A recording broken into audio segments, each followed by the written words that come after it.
ওম শান্তি। আজকের বাংলা মুরলি 14ই এপ্রিল 2025। প্রাতঃমুরলি ওম শান্তি। বাপদাদা মধুবন। বাবা বলেন, মিষ্টি বাচ্চারা, সুখ আর দুঃখের খেলাকে তোমরাই জানো। অর্ধেক কল্প হলো সুখী আর অর্ধেক কল্প হলো দুঃখের। বাবা দুঃখ হরণ করতে আর সুখ দিতে আসেন। আজকের প্রশ্ন, কোনো বাচ্চা কোন একটি বিষয়ে নিজের মনকে খুশি করে অতি চালাক অর্থাৎ মিয়া মিঠু হয়ে যায়? উত্তর, কেউ মনে করে আমরা সম্পূর্ণ হয়ে গেছি, আমরা কমপ্লিট তৈরি হয়ে গেছি, এমন মনে করে নিজের মনে খুশি হয়ে যায়। এও এক অতি চালাক অর্থাৎ মিয়া মিঠু হওয়া। বাবা বলেন, মিষ্টি বাচ্চারা, এখন অনেক পুরুষার্থ করতে হবে, তোমরা পবিত্র হয়ে যাবে, তাই সেই দুনিয়াও তো পবিত্র চাই। এখন রাজধানী স্থাপন হচ্ছে, একজন তো আর যেতে পারবে না। আজকের গীত, তুমি মাতা তুমি পিতা। ওম শান্তি। তোমরা বাচ্চারা নিজেদের পরিচিতি পাও। বাবাও এমন বলেন, আমরা সকলেই আত্মা এবং সকলেই মানুষও। বড় হোক বা ছোট প্রেসিডেন্ট, রাজা, রানী, সকলেই মানুষ। বাবা এখন বলছেন, সকলেই আত্মা। আমি হলাম সকল আত্মার পিতা, তাই আমাকে বলা হয় পরম পিতা, পরম আত্মা অর্থাৎ সুপ্রিম। বাচ্চারা জানে যে তিনি হলেন আমাদের মতো আত্মাদের পিতা। আমরা সকলেই ভাই ভাই। এরপর ব্রহ্মার দ্বারা ভাই বোনেদের উঁচু বা নিচু কুল হয়ে যায়। আত্মারা তো সকলেই আত্মা, এও তোমরা বুঝতে পারো। মানুষ তো কিছুই বুঝতে পারে না। বাবা বসে তোমাদের বোঝান, বাবাকে তো কেউই জানে না। মানুষ গেয়ে থাকে, হে ভগবান, হে মাতা পিতা, কেননা উঁচুর থেকে উঁচু তো একজনই হওয়া উচিত, তাই না? তিনি হলেন সকলের বাবা, সকলের সুখ প্রদানকারী। এই সুখ দুঃখের খেলাকেও তোমরাই জানো। মানুষ তো বুঝতে পারে এখনই সুখ, আবার এখনই দুঃখ। তারা একথা মনে করে না যে অর্ধেক কল্প সুখ আর অর্ধেক কল্প দুঃখ। শত প্রধান, শত রজ আর তম, এই আছে, তাই না? শান্তিধামে আমরা সব আত্মারা থাকি, তো ওখানে সবাই সত্যিকারের সোনা।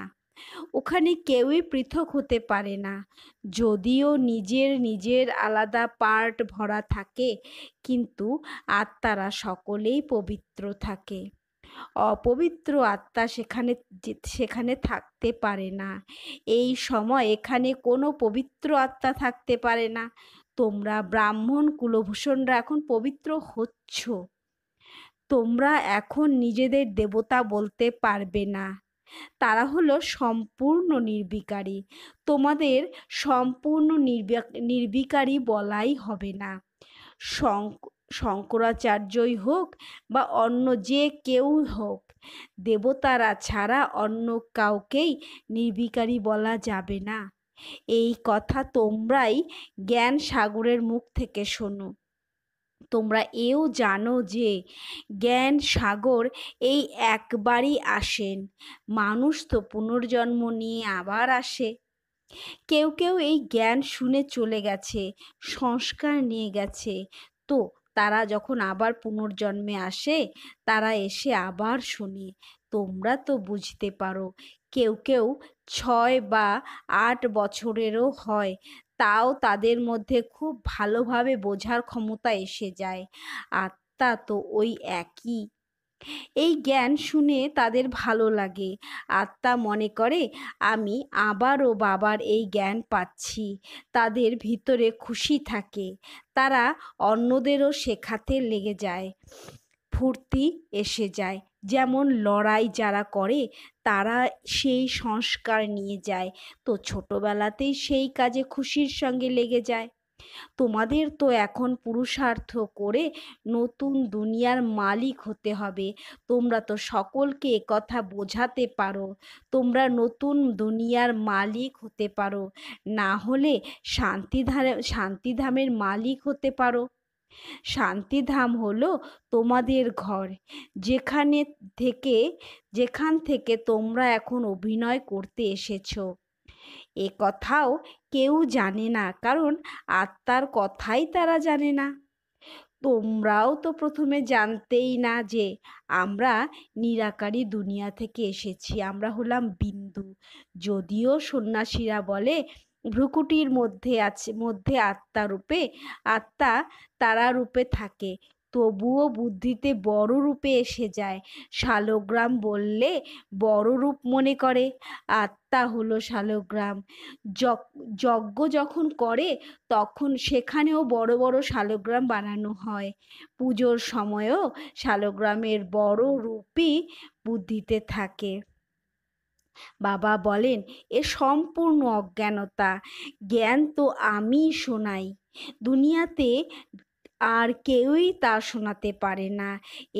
কেউই বোঝায় না যে আত্মাও বিন্দু আর পরমাত্মাও বিন্দু। ওরা তো অখণ্ড জ্যোতিরূপে জ্যোতিস্বরূপ ব্রহ্ম বলে দেয়, ব্রহ্মকে ভগবান মনে করে, আবার নিজেকেও ভগবান বলে দেয়। ওরা বলে আমরা পার্ট প্লে করার জন্য ছোট আত্মার রূপ ধারণ করি, তারপর বড় হয়ে জ্যোতিতে লীন হয়ে যাই। লীন হয়ে যাবে আবার কি, পার্টও লীন হয়ে যাবে, কতখানি রং হয়ে যায়।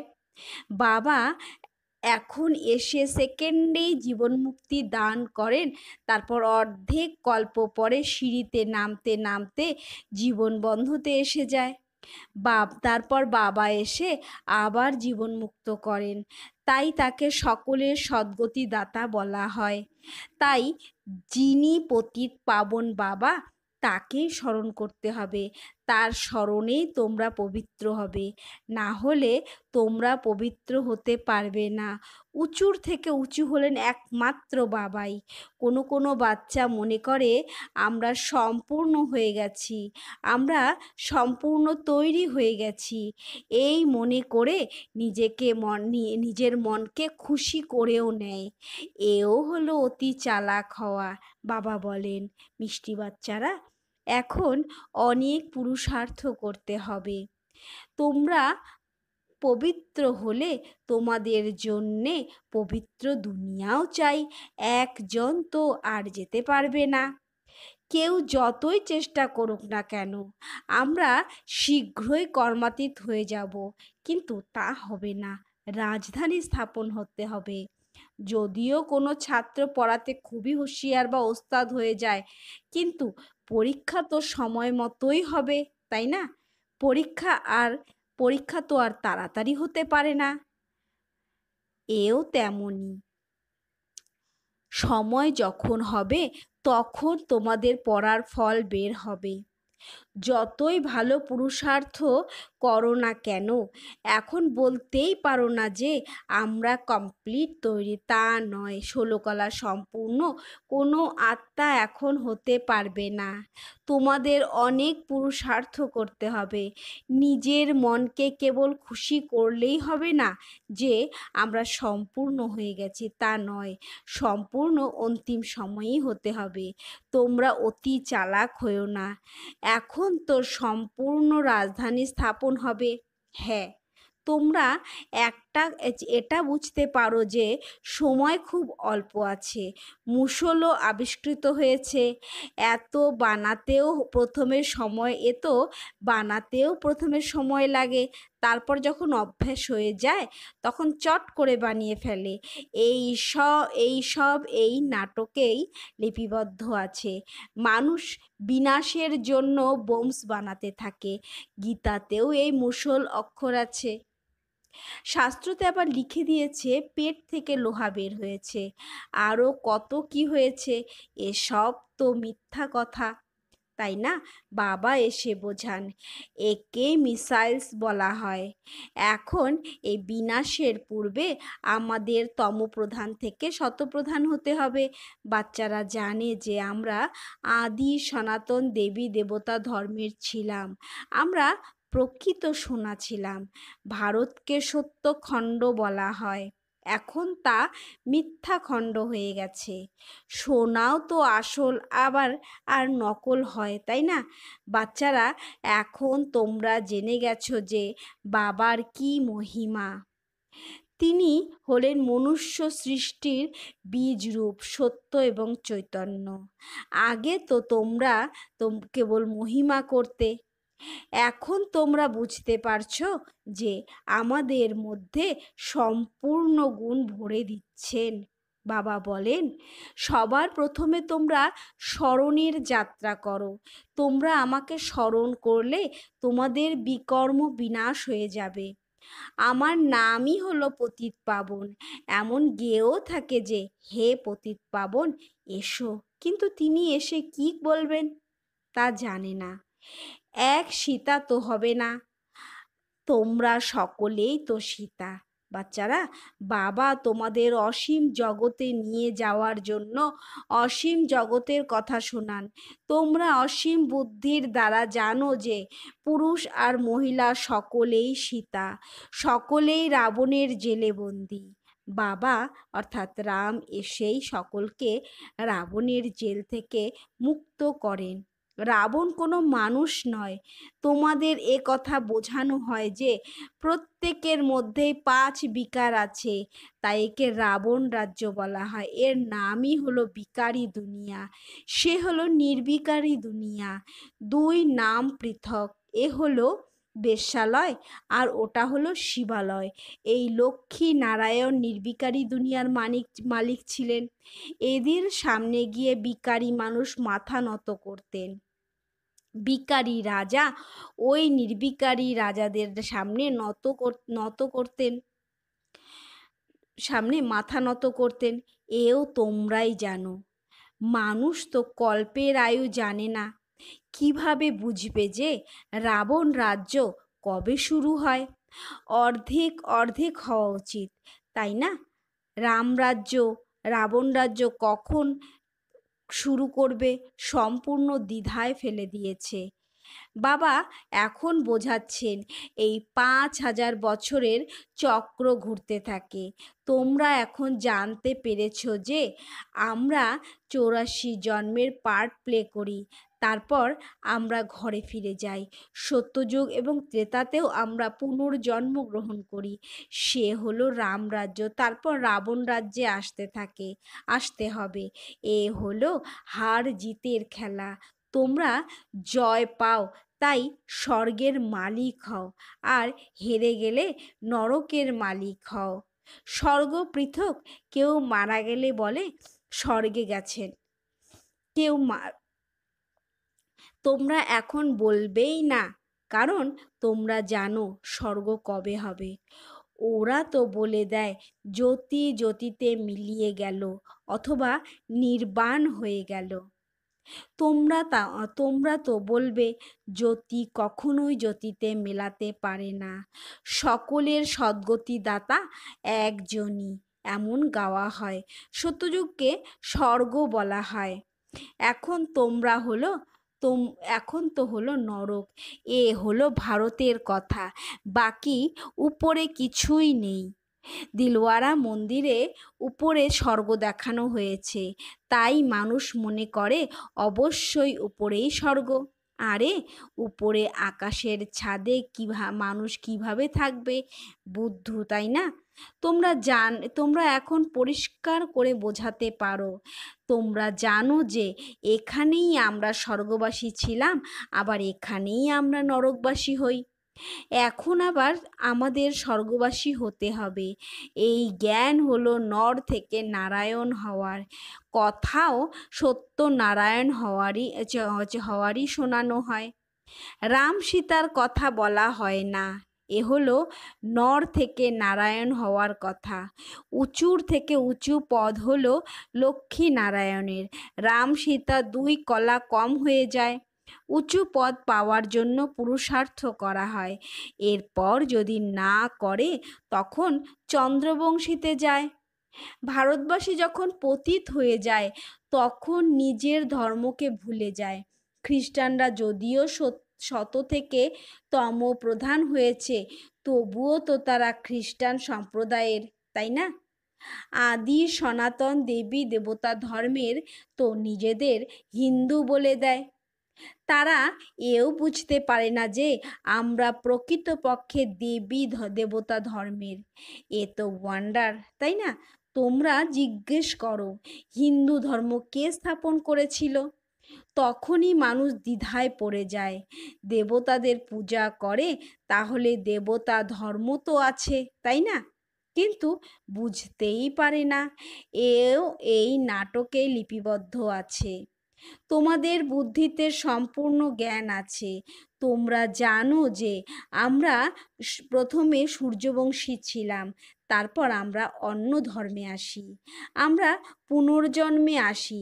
তাও তোমাদের মধ্যে কেউ কেউ যথার্থ রীতিতে এই কথা জানতে পারে।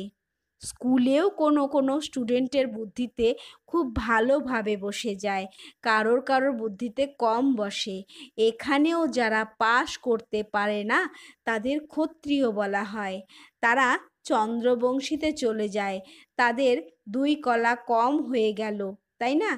তারা সম্পূর্ণ হতে পারল না। তোমাদের বুদ্ধিতে এখন অসীম জগতের হিস্ট্রি জিওগ্রাফি আছে। ওরা তো স্কুলে জাগতিক হিস্ট্রি জিওগ্রাফি পড়ায়। ওরা তো মূল বতন সূক্ষ্ম বতনকে জানেই না। সাধু সন্ত ইত্যাদি কারোর বুদ্ধিতেই নেই। তোমাদের বুদ্ধিতে আছে যে আত্মারা মূল বতনে থাকে, এ হলো স্থূল বতন। তোমাদের বুদ্ধিতে জ্ঞান, এই সম্পূর্ণ জ্ঞান আছে।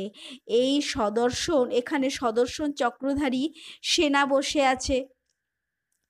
এই সেনারা বাবাকে আর চক্রকে স্মরণ করে। তোমাদের বুদ্ধিতে জ্ঞান আছে, বাকি তোমাদের কোনো হাতিয়ার ইত্যাদি নেই। জ্ঞানীর দ্বারা তোমাদের সদর্শন হয়েছে। বাবা তোমাদের রচয়িতা, রচনার আদি মধ্য অন্তের জ্ঞান দেন। বাবার এখন নির্দেশ হচ্ছে তোমরা রচয়িতাকে স্মরণ করো, তাহলে তোমাদের বিকর্ম বিনাশ হবে। যে যতটা সদর্শন চক্রধারী হতে পারবে, অন্যদেরও বানাতে পারবে, যারা বেশি করে সেবা করে তারা উঁচু পদ পাবে। এ তো সাধারণ কথা। গীতায় কৃষ্ণের নাম দেওয়াতে বাবাকে সবাই ভুলে গেছে।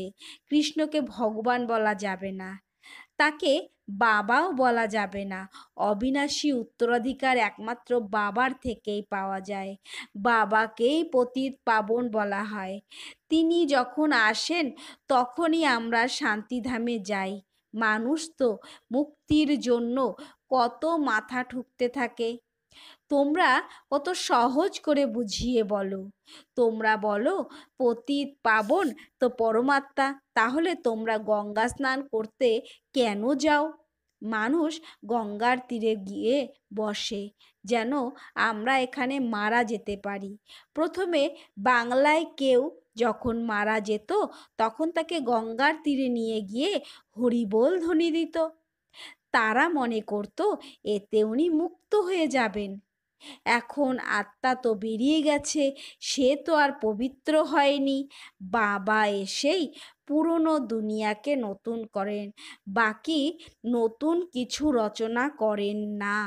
আচ্ছা, মিষ্টি মিষ্টি হারানিধি বাচ্চাদের প্রতি মাতা পিতা বাপ দাদার স্মরণের স্নেহ সুমন আর সুপ্রভাত। আত্মাদের পিতা তার আত্মারূপী বাচ্চাদেরকে জানাচ্ছেন নমস্কার। আত্মারূপী বাচ্চারাও তাদের আত্মারূপী পরমপিতা পরমাত্মাকে জানাচ্ছেন নমস্কার, সুপ্রভাত। আজকের ধারণার জন্য মুখ্য সার: 1, বাবার মধ্যে যে গুণ আছে তা নিজের মধ্যে ভরতে হবে। পরীক্ষার পূর্বে পুরুষার্থ করে নিজেকে সম্পূর্ণ পবিত্র বানাতে হবে, এতে অতি চালাক হবে না। 2 সদর্শন চক্রধারী হতে হবে আর অন্যদেরও করতে হবে। বাবা এবং চক্রকে স্মরণ করতে হবে। অসীম জগতের বাবার কাছে অসীম জগতের কথা শুনে নিজের বুদ্ধিকেও অনন্ত করতে হবে। জাগতিক বুদ্ধিতে এসো না। আজকের বরদান, স্বস্থিতির দ্বারা পরিস্থিতিগুলির উপরে বিজয় প্রাপ্তকারী সঙ্গমযুগী বিজয়ী রত্ন ভব। স্বস্থিতির দ্বারা পরিস্থিতিগুলির উপরে বিজয় প্রাপ্তকারী সঙ্গমযুগী বিজয়ী রত্ন ভব। বিস্তার, পরিস্থিতিগুলির উপর বিজয় প্রাপ্ত করার সাধন হলো স্বস্থিতি। এই দেহ হলো পর, নয়। স্বস্থিতি বা স্বধর্ম সদা সুখের অনুভব করায়, আর প্রকৃতি ধর্ম অর্থাৎ পরধর্ম বা দেহের স্মৃতি কোনো না কোনো প্রকারের দুঃখের অনুভব করায়।